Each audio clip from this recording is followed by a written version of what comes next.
For 3 decades, a man named Johnny Carson was the biggest star on TV every night, like a king of the late-night shows.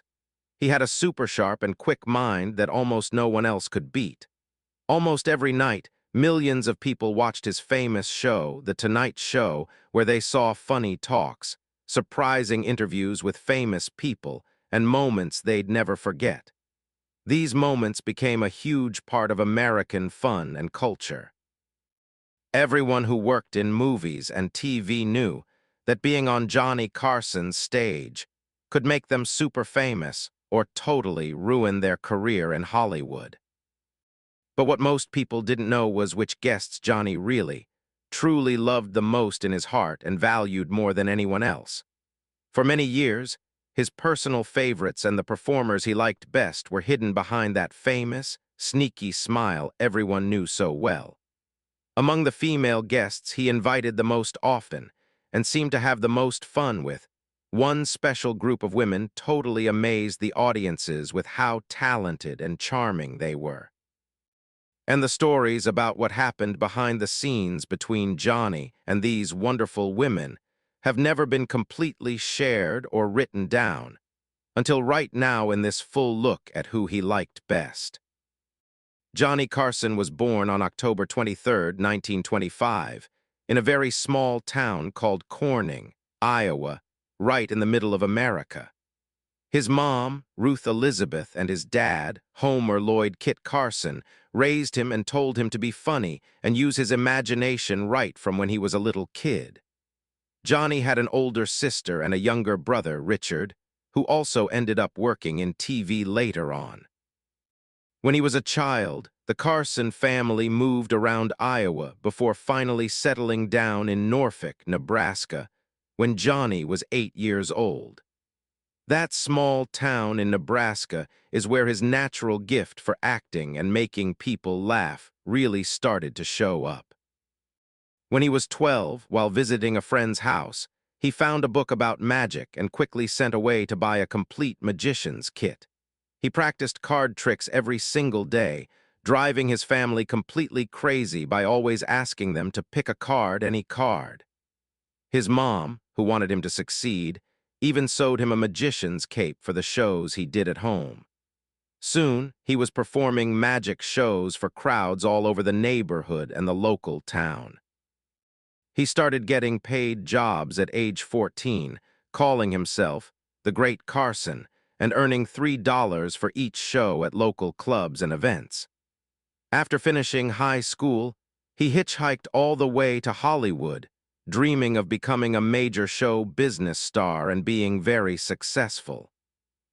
During the big war called World War II, Carson joined the United States Navy in 1943. He learned and trained under a special Navy college plan before becoming an officer. He worked on a big ship called the USS Pennsylvania as a communications officer, which meant he handled top-secret messages and important Navy talks. Carson was also a very good amateur boxer while he was in the Navy, with an impressive record of 15 wins and 0 losses, with most fights happening right on the ship. He later said his proudest Navy moment was doing a magic trick for James Forrestal, who was the Secretary of the Navy, the main boss. That performance made him feel confident that he could entertain absolutely anyone, no matter how important they were. After the war ended, Carson used a program called the GI Bill to go to the University of Nebraska. He first studied writing for newspapers before changing to speech and drama because he wanted to work on radio. He even wrote his big college paper about comedy, looking at funny radio skits and figuring out how humor works. He finished school in 1949 with a degree in radio and speech. He started his career at a local TV and radio station in Omaha in 1950, where he immediately showed his special talent for making things up quickly. He eventually moved to Los Angeles, where a famous comedian named Red Skelton saw how talented he was and gave him a job writing for his show. Carson filled in for Skelton during one live TV show, which made him much more famous in the TV world. Then, another big star, Jack Benny, invited him to be on his program, which really started Carson's rise to becoming truly well-known. By 1962, the TV network NBC talked Carson into hosting The Tonight Show, even though he wasn't sure he wanted to do it for a long time. This choice would completely change the history of television forever. Carson's fight with a female talent agent. Back in 1978, Johnny Carson got into a public argument with a powerful lady who hired guests, named Vivian Sharp. Sharp had worked with Carson for many years, smartly getting many of his most successful female guests onto The Tonight Show. But a very serious fight about how much she was paid, the rules for booking, and professional respect created a lot of bad feelings between them. According to people who were around back then, Carson felt that Sharp was taking too much money and wasn't getting the talented and famous guests he wanted on his show. Sharp, on the other hand, thought that Carson was greatly underestimating her work and the helpful contacts she kept bringing to the show. The fight got much worse when Sharp accused Carson of making not nice comments about some of the women she managed and worked with. Carson's reaction was to make small jokes about Sharp right on the air, making fun of how aggressively she tried to make deals and how tough her business style was. Those jokes made Sharp truly angry and hurt her feelings, as she felt publicly embarrassed by the most popular talk show host in the whole country. According to interviews with people who made The Tonight Show, Sharp went right to Carson's office and told him off personally about the jokes. She reportedly told him that his behavior was wrong for a professional, and that she would not work with him anymore if the public jokes and mockery kept happening without a stop. What's interesting about this big fight is how it showed Carson's real thoughts about female talent agents and female guests deep down. It showed that underneath his charm and quick mind, Carson could be quite sensitive about his authority and his control over who got to be on his show. The incident also showed how very thin the line was between just joking around and really causing offense, especially when women felt that their professional honesty and good name were being doubted. This argument would have long-lasting effects on how Carson dealt with female guests and female agents in the years that followed, making him noticeably more careful about what he said while still keeping his famous funny side. The whole situation highlighted the complicated relationships and power struggles in television back then. Now, let's show you those 7 amazing female guests who captured Johnny Carson's heart and respect the most throughout his famous time on television. These are the women who made the biggest impact on him. Fun. 1. Joan Rivers. Joan Rivers was not just another funny lady who sat on Carson's couch for an evening of talking and joking. She was a superstar, a funny force that Carson seemed to value more than almost anyone else in the whole entertainment business. Throughout the 1970s and 1980s, Rivers appeared on The Tonight Show more than 150 times, which made her the most frequent female visitor to Carson's stage during that entire time. What made Rivers so special to Carson was her never-ending hard work, mixed with her willingness to try risky jokes that most female performers simply wouldn't dare to do. She didn't have any subjects she wouldn't joke about. She would make jokes about anything and anyone, including herself, especially herself. Rivers created her special style of fast, one-line jokes and funny comments about fashion, relationships, getting older, and the entertainment world itself. She was like a smart watcher of society, pretending to be a comedian. Carson clearly admired this style very much. He often helped her set up her jokes instead of trying to be funnier than her. The connection between them was totally clear. Videos from their shows show Carson truly laughing at her material, sometimes laughing more than the audience was laughing. That wasn't just a polite host laugh. That was real appreciation. Rivers' career changed greatly after she first appeared on The Tonight Show in 1975. She went from struggling, almost broke, to being offered lots of comedy specials, TV shows, and club jobs almost immediately. According to people inside the industry and coworkers, Rivers always said that Carson changed her life. That's a big deal. He trusted her enough to have her guest host the show multiple times when he was away. That kind of trust wasn't given to many performers. Rivers was funny, absolutely. But she was also smart, quick-witted, and completely surprising in the best way possible. She could make up jokes about absolutely anything Carson threw at her. She had perfect timing for comedy. Their relationship was built on mutual respect for being excellent at comedy and having true creative honesty.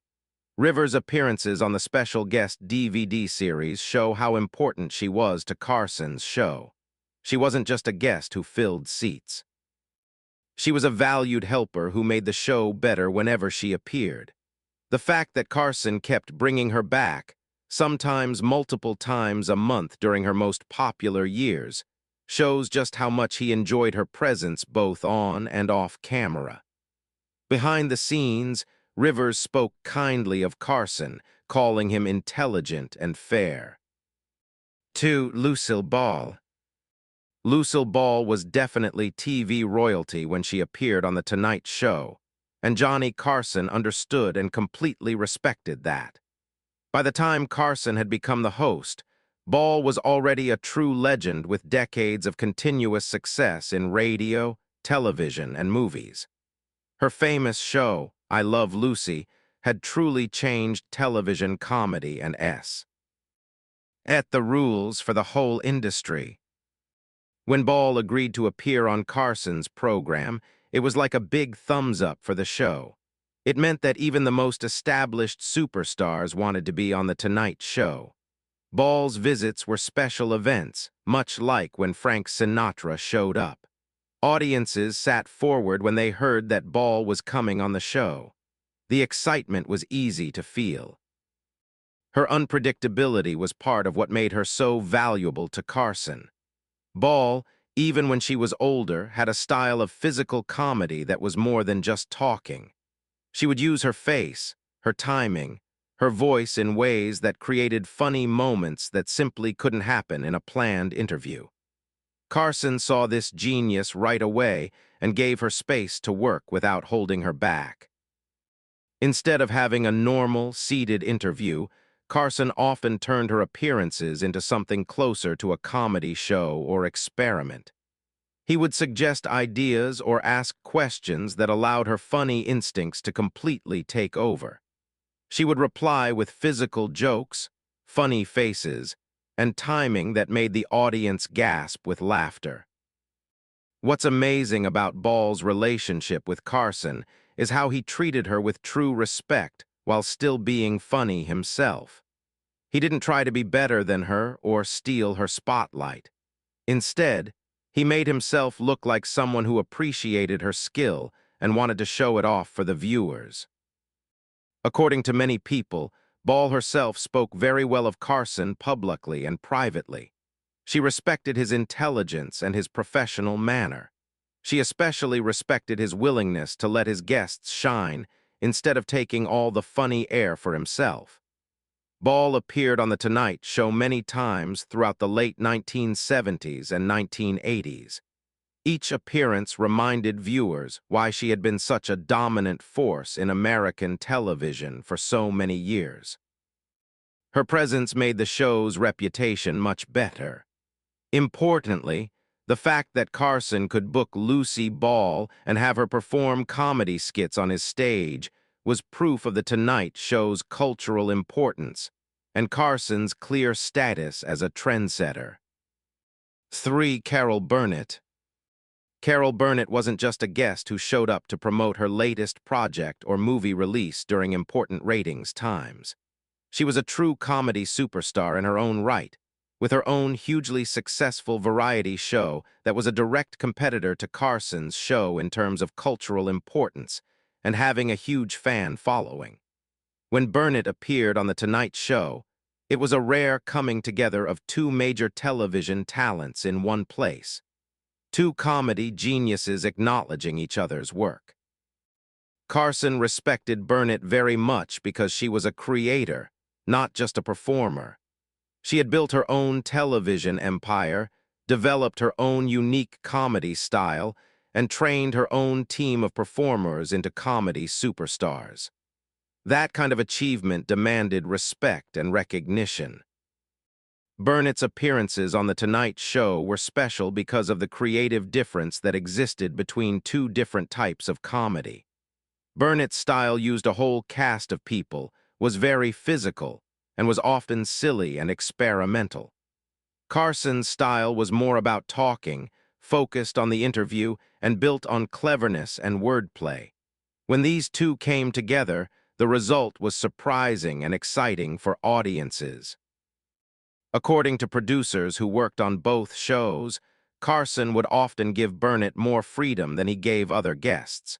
He would let her take skits in unexpected ways. He would willingly participate in physical comedy bits that he normally wouldn't try with other performers. This flexibility and openness showed his genuine admiration for her comedic talents and creative vision. Burnett appeared on The Tonight Show dozens of times throughout their overlapping careers in television. Each appearance was highly anticipated by audiences and critics alike.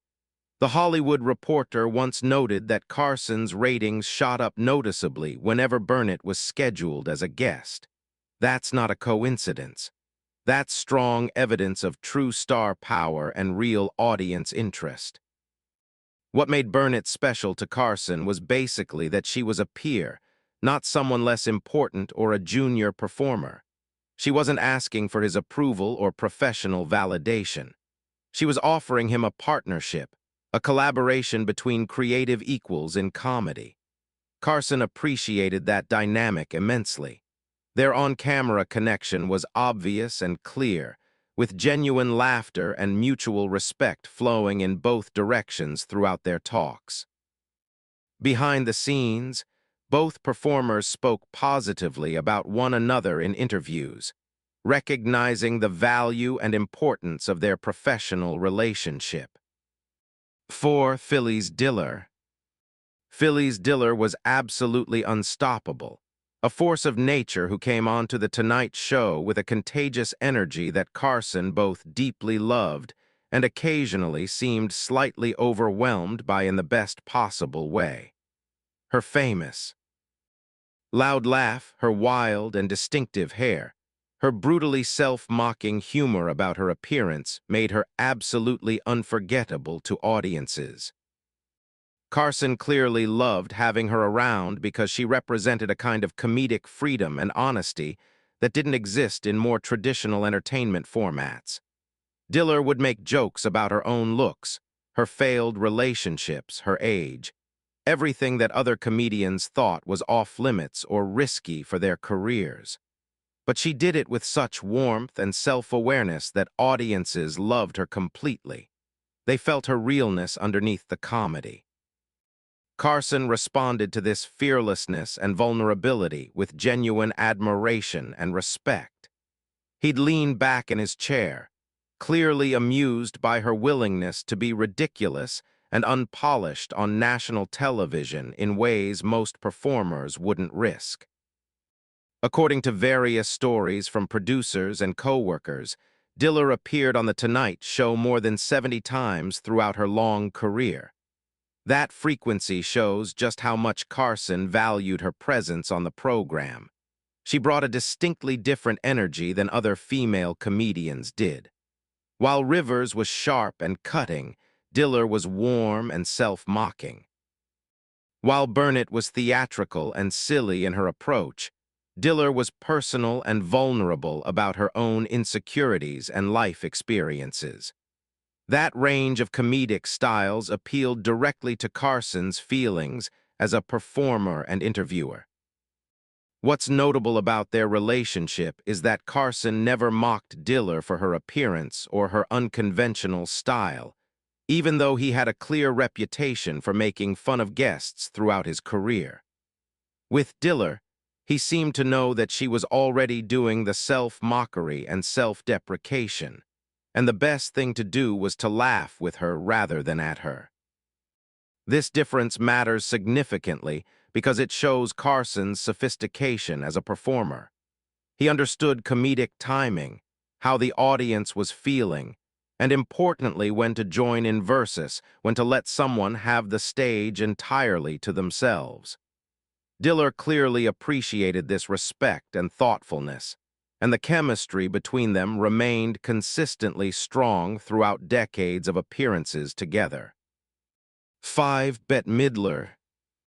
Bette Midler was a special event unto herself, a big occasion whenever she appeared on television. When Midler came onto The Tonight Show, viewers knew they were going to experience something truly special and memorable. She was a multi-talented performer who could sing beautifully with deep emotion, be hilarious in conversation and quick comebacks, and create funny moments that seemed to happen by accident and without practice, even when they weren't. Carson's respect for Midler ran extraordinarily deep throughout their professional relationship. He saw in her a combination of talents that were exceptionally rare in entertainment. She had the vocal power of a serious, trained musician, but also the comedic timing and instincts of a skilled stand-up comedian. That double talent and versatility fascinated Carson immensely. What's most telling about Carson's high regard and respect for Midler is how he specifically chose her as one of his final 2 guests when The Tonight Show ended in 1992. On May 21, 1992, the second-to-last episode of his show featured Robin Williams and Bette Midler.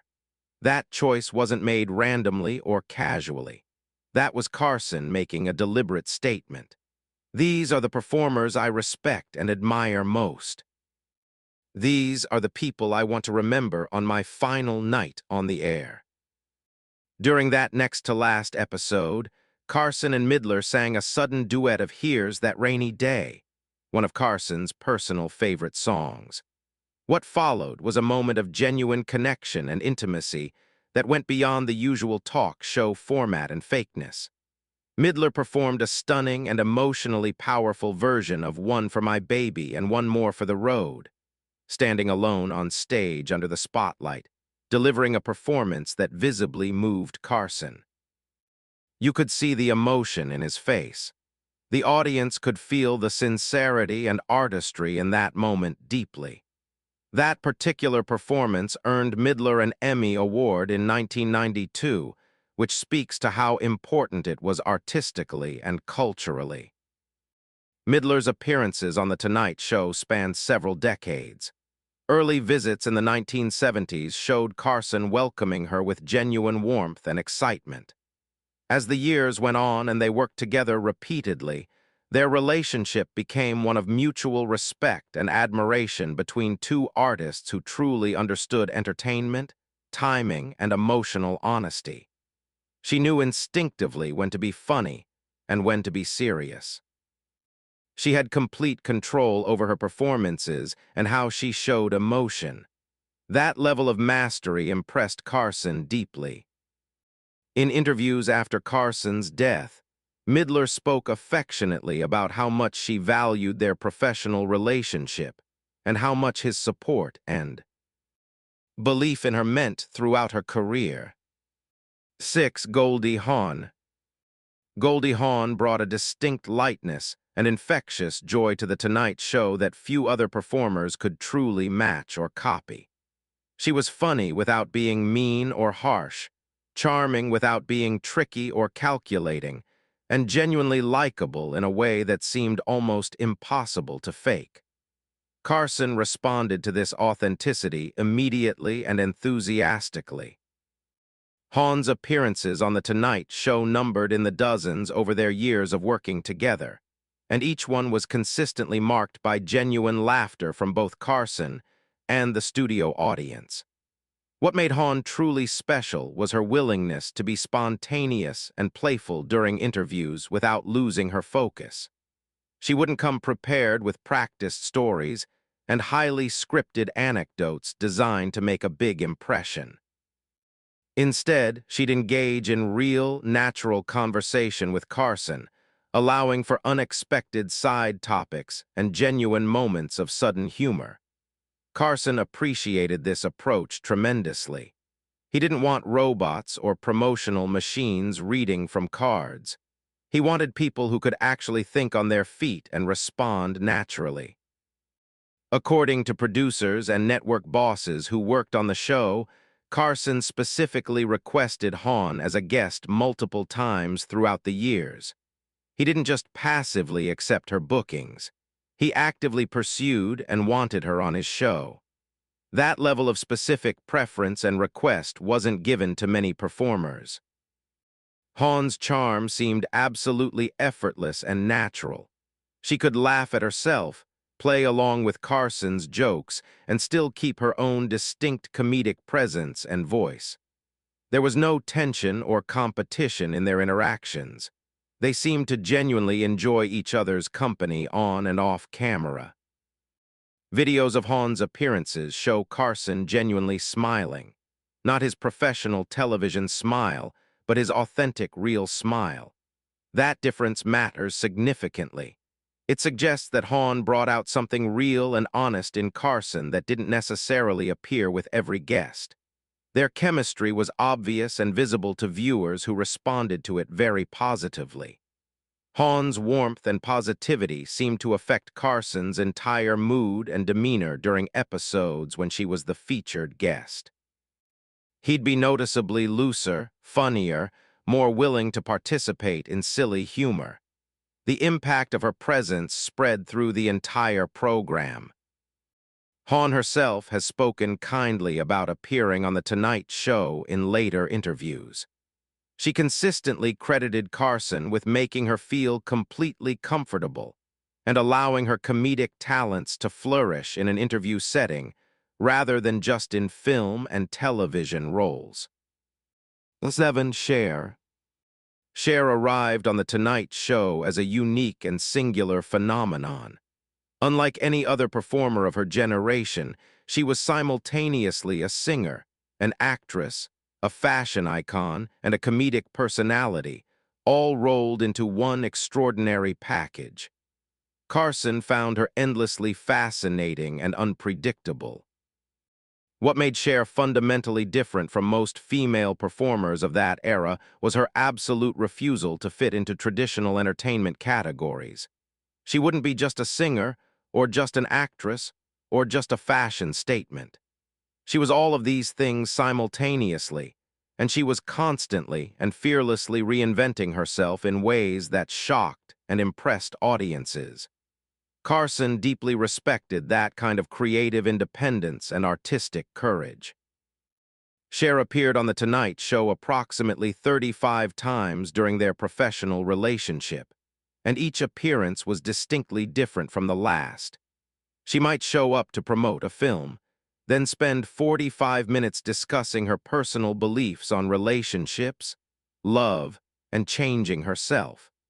She might arrive in an outrageous and daring costume, then deliver thoughtful and intelligent commentary on the entertainment industry and celebrity culture. That unpredictability kept Carson genuinely engaged and interested. He seemed truly curious about what Cher would say or do next, where the conversation would go. According to various accounts from colleagues and show producers, Carson and Cher developed a genuine bond and mutual respect over the years of working together. She wasn't scared of him, which Carson reportedly found quite refreshing compared to many other guests. Many performers approached The Tonight Show with obvious anxiety or too much respect toward the powerful Carson. Cher treated him as a peer, someone to joke with naturally rather than someone to impress or win approval from. Carson responded to this confidence and self-assurance positively. He'd engage with her on deeper topics, ask more thoughtful and probing questions, and seemed more genuinely interested in her answers compared to other interviews. What's remarkable about their dynamic is that Cher seemed to bring out a more curious and vulnerable side of Johnny Carson. He'd ask about her motivations, her personal struggles, her creative process, and artistic decisions in ways he didn't always do with other guests. Cher's willingness to answer honestly and openly about her life and career created authentic space for more meaningful conversation. In later interviews, Cher has spoken affectionately about Carson's intelligence, kindness, and decency.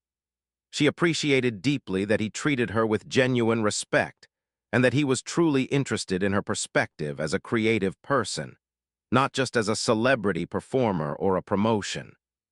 Their relationship represented one of the most genuine and long-lasting professional connections Carson maintained with a female performer throughout his entire decades on television. And that wraps up today's comprehensive story about Johnny Carson and the 7 remarkable female guests who meant the most to him throughout his legendary career on television. If you enjoyed watching this video and want to see more amazing moments from Johnny Carson's iconic Tonight Show, don't forget to hit the like button. And if you haven't already, make sure to subscribe to the channel. It really helps us bring you more of these incredible stories and deep dives into television history.